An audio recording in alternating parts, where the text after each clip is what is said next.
बहुत समय पहले की बात है। एक छोटा सा नगर था जिसका नाम था शांतिपुरी। नाम तो शांतिपुरी था, मगर वहां लोगों के मन में शांति नहीं थी। यह नगर बड़े जंगलों के बीच बसा था, जहां दूर दूर तक ना कोई राजमहल था, ना कोई बाजार। यहाँ के लोग खेती करते, थोड़ी बहुत पशुपालन से गुजर बसर करते, और कुछ एक लोग साधु संत बनकर पर्वतों में तपस्या करते। इसी नगर के बाहरी किनारे पर एक पुरानी टूटी फूटी कुटिया में एक निर्धन कन्या रहती थी, सुहानी। सुहानी का जन्म किसी अमीर खानदान में नहीं हुआ था। बचपन से ही संघर्ष उसका साथी रहा। उसके पिता एक बड़ाई थे जो काम करते करते एक दिन लकड़ी काटते समय घायल हो गए और कुछ महीनों बाद चल बसे। मां ने जैसे तैसे उसे पाला, लेकिन एक भीषण महामारी में उसकी भी मृत्यु हो गई। अब अकेली बची थी सुहानी। ना कोई भाई, ना बहन, ना रिश्तेदार। केवल एक टूटी सी झोपड़ी, एक पुराना चरखा और मां की दी हुई लकड़ी की एक प्रार्थना की माला, यही उसके पास थी। गांव वाले उससे ज्यादा घुलते मिलते नहीं थे। वे कहते थे, इस लड़की के भाग्य में दुख ही दुख है, जो इसके पास जाएगा वही संकट में फंस जाएगा। सुहानी ने इन बातों को सहन करना सीख लिया था। वह हर सुबह जंगल से लकड़ियां काट लाती, चरखे से सूत काटती और उसे बाजार में बेचकर थोड़ा बहुत अन्न खरीद लाती। जीवन कठिन था, मगर वह हार मानने वालों में से नहीं थी। लेकिन एक दिन सब बदल गया। उस दिन अमावस्या की रात थी। पूरा गांव अंधेरे में डूबा हुआ था। केवल चंद्रमा की हल्की आभा आसमान में दिखाई दे रही थी। सुहानी अपनी झोपड़ी के बाहर बैठी थी, हाथों में मां की दी हुई माला लिए। वह रो रही थी। चुपचाप, धीरे धीरे उसकी आंखों से आंसू गिर रहे थे और वह ऊपर आसमान को देख रही थी। हे भगवान, आखिर क्यों? मैंने किसी का क्या बिगाड़ा है? क्या मेरे जीवन में कभी भी उजाला नहीं होगा? तभी उसे लगा कि झाड़ियों के पार कुछ हरकत हुई है। डर के मारे उसका दिल धड़क उठा। मगर तभी 3 आवाजें आईं, शांत गूंजती हुई, जैसे आकाश से उतर रही हो। पुत्री, डर मत, हम तेरे मार्गदर्शक हैं। सुहानी ने उठकर देखा, सामने 3 व्यक्ति खड़े थे। वे कोई सामान्य व्यक्ति नहीं लग रहे थे। उनके वस्त्र साधुओं जैसे थे। एक ने सफेद धोती पर चादर ओढ़ रखी थी, दूसरे ने केसरिया वस्त्र और तीसरे का वस्त्र गहरा नीला था। लेकिन उनके चेहरे पर एक अद्भुत तेज था। वे बिना कुछ बोले उसकी कुटिया के पास आकर खड़े हो गए। सुहानी ने कांपती आवाज में पूछा, आप कौन है? सबसे वृद्ध साधु बोले, हम 3 द्वारपाल हैं, 3 मार्गों के रक्षक। हमें ऊपर से आदेश मिला है कि तुम्हारी परीक्षा लें। यदि तुम योग्य निकली तो हम तुम्हें उन 4 दरवाजों तक पहुंचाएंगे जिनके पार तुम्हारा वास्तविक स्वरूप छिपा है। 4 दरवाजे? सुहानी ने आश्चर्य से पूछा। दूसरे साधु बोले, हर व्यक्ति के जीवन में 4 दरवाजे होते हैं, भय, मोह, त्याग और सेवा। जब तक वह इन 4 दरवाजों को पार नहीं करता, वह अपने सच्चे अस्तित्व तक नहीं पहुंच सकता। तीसरे साधु ने कहा, तुम्हारी पहली परीक्षा कल सुबह से शुरू होगी। क्या तुम तैयार हो? सुहानी ने कुछ सोचा नहीं। वह जीवन से वैसे ही थकी हुई थी। उसे यह रहस्यमय प्रस्ताव डरावना नहीं बल्कि आशाजनक लगा। वह बोली, मैं तैयार हूं। पहला दरवाजा, भाई का दरवाजा। अगली सुबह जब गांव वाले अपने काम में व्यस्त थे, सुहानी को तीनों साधु एक पहाड़ी की तलहटी पर ले गए। वहां एक पुराना गुफा था, जिसके मुहाने पर बड़े अक्षरों में लिखा था, भय का अंत, आत्मा की शुरुआत। साधु ने कहा, इस गुफा में रात भर अकेले रहना होगा। कोई दीपक, कोई अस्त्र, कोई भोजन नहीं, केवल तुम और यह अंधकार। सुहानी का चेहरा पीला पड़ गया। उसे अंधेरे से बेहद डर लगता था। बचपन से ही जब भी बिजली जाती थी, वह मां की गोद में छुप जाती थी। लेकिन अब मां नहीं थी और अब साधुओं ने पीछे हटने का कोई विकल्प नहीं दिया। अगर डर से लड़ना है तो आंखों में आंखें डालकर देखना होगा। सफेद वस्त्रधारी साधु बोले। सुहानी ने साहस जुटाया और गुफा के भीतर कदम रखा। गुफा बहुत ठंडी थी। अंदर झींगुरों की आवाज, चमगादड़ों की फड़फड़ाहट और बीच बीच में आती हवा की सरसराहट उसे और भी डराने लगी। वह एक कोने में बैठ गई, आंखें बंद की और अपनी मां की माला को कसकर पकड़ लिया। हे मां, मेरे साथ रहो। घंटों बीते। कभी उसे लगा कोई उसके पास से गुजर गया, कभी किसी की सांसें महसूस हुई, लेकिन धीरे धीरे जब वह अपने भाई के साथ बैठी रही तो वह डर जैसे भीतर ही भीतर गलने लगा।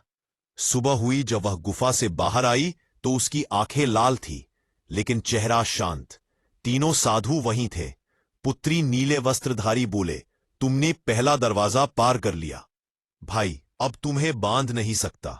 दूसरा दरवाजा मोह का दरवाजा। दूसरे दिन वे उसे एक सूने तालाब के किनारे ले गए। अब तुम्हें त्याग करना होगा उस वस्तु का जिससे तुम्हारा सबसे गहरा लगाव है। सुहानी चुप हो गई। उसे सबसे ज्यादा प्रिय क्या था? मां की माला। वह बुदबुदाई। साधु बोले, तुम्हें उसे इस तालाब में प्रवाहित करना होगा, तभी मोह का दरवाजा खुलेगा। सुहानी के लिए यह असंभव सा लग रहा था। माला ही तो थी जो उसे मां से जोड़ती थी। उसी के सहारे वह रातें काटती थी। लेकिन उसने अपनी माला को देखा, कुछ देर तक उसे अपने दिल से लगाया और फिर आंखें बंद करके तालाब में छोड़ दिया। माला पानी में डूब गई। सुहानी के दिल से एक बोझ उतर गया। जब वह मुड़ी तो साधु मुस्कुरा रहे थे। अब तुम मोह से मुक्त हो चुकी हो। अब तुम अपने भीतर की शक्ति को देख सकोगी। सुहानी ने अब तक 2 दरवाजे पार कर लिए थे। एक भय, जहां उसने अंधकार से लड़ाई की थी। दूसरा मोह, जहां उसने मां की दी हुई प्रिय माला को त्याग कर मोह के बंधन को तोड़ा था। अब वे पहले से ज्यादा शांत, स्थिर और मजबूत महसूस कर रही थी। उसका चेहरा अब भय से नहीं बल्कि आत्मविश्वास से दमक रहा था। लेकिन अभी परीक्षा बाकी थी और अगला दरवाजा सबसे कठिन था। तीसरा दरवाजा, त्याग का दरवाजा। अगली सुबह तीनों साधु सुहानी को लेकर एक सुनसान पहाड़ी पर पहुंचे। वहां केवल एक पुराना कुआं था और एक टूटा सा आश्रम जिसे बरसों से किसी ने छुआ भी नहीं था। सफेद वस्त्रधारी साधु ने कहा, पुत्री, अब तुम्हें त्याग की परीक्षा देनी है। नीले वस्त्रधारी बोले, जिस वस्तु से तुम्हारा सबसे गहरा जुड़ाव बचा है उसका भी त्याग करना होगा। सुहानी ने चौंक कर पूछा, लेकिन अब मेरे पास क्या है? मैंने तो सब कुछ छोड़ दिया। साधु बोले, त्याग केवल भौतिक वस्तुओं का नहीं होता। कभी कभी हमें अपने भीतर की चीजों को छोड़ना होता है, जैसे कोई विचार, कोई आदत या कोई ऐसा भ्रम जो हमें जकड़े हुए हो। सुहानी सोच में पड़ गई। उसने मन ही मन खुद से पूछा, क्या मैं किसी चीज को पकड़कर बैठी हूं? तभी उसका ध्यान गया अपमान का बोझ। वह वर्षों से गांव वालों के तानों, अपमानों और ठुकराए जाने का दर्द अपने सीने में लिए फिरती थी। वह चाहे खुद को जितना भी मजबूत दिखाए, मगर भीतर ही भीतर वह दर्द उसे कचोटता रहता था। उसने धीरे से कहा, मुझे उन लोगों के प्रति क्रोध है जिन्होंने मुझे तिरस्कृत किया। क्या यही मेरा त्याग है? साधुओं ने सिर हिलाया। अगर तुम सच में त्याग करना चाहती हो तो गांव लौटो और जिन्हें तुम अपना शत्रु मानती हो उन्हें क्षमा करो। उनके लिए कुछ ऐसा करो जो कोई नहीं करेगा। क्षमा और करुणा की अग्नि परीक्षा। सुहानी वापस गांव लौटी। लोग उसे देखकर हैरान थे। वह अब एक साधारण लड़की नहीं लगती थी।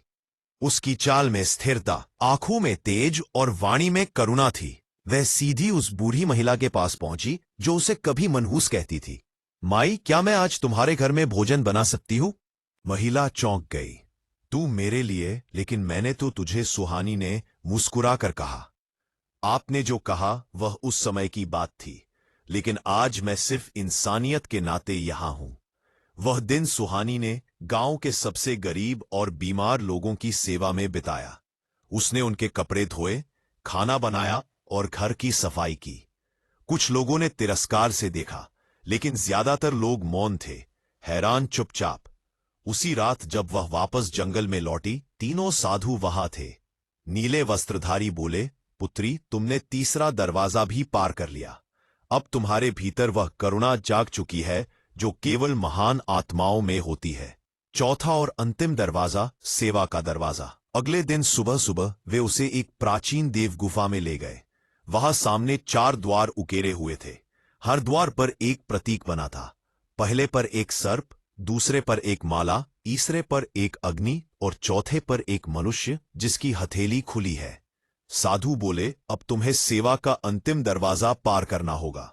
यह सबसे कठिन है क्योंकि यह परीक्षा केवल तुम्हारी नहीं बल्कि तुम्हारे संपूर्ण अस्तित्व की होगी।